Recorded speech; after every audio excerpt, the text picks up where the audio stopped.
in Cancer, day 2, kids. It's emotionally intense. It's also beautiful and restorative, and I hope some of you are having that experience as well, even though I know it's deeply emotional, and the comments and emails have borne that out, my own experience as well.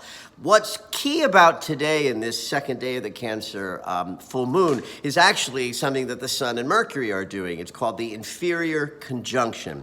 Halfway between every Mercury retrograde cycle, in fact, exactly at the midpoint, the retrograding Mercury conjuncts the Sun.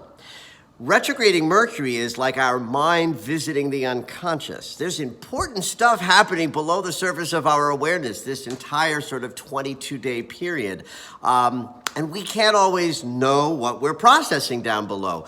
The idea of the inferior conjunction, though, is that the retrograding Mercury lines up with the conscious awareness of the Sun. And for this one day, we have access to what's happening below the surface with regard to our thinking, negotiating, perception changes that the Mercury retrograde is bringing us through.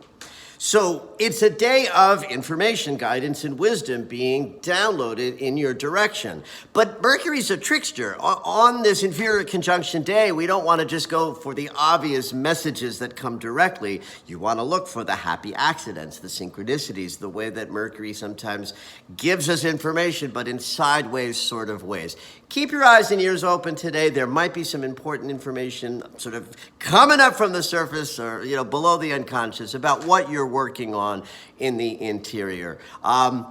There's a lunar opposition from the moon to Pluto at 2:22 p.m. Pacific time this afternoon. That's an kind of intense energy for the Cancer moon and the Lord of the Underworld, and that sensation creates a 4-hour void. So from 2:22 to 6:39 p.m., try to be as still as possible, and then know that at 6:39 p.m., the moon moves into Leo, much more fire, the full moon is over, and we start to dry up a little bit from all of these feels.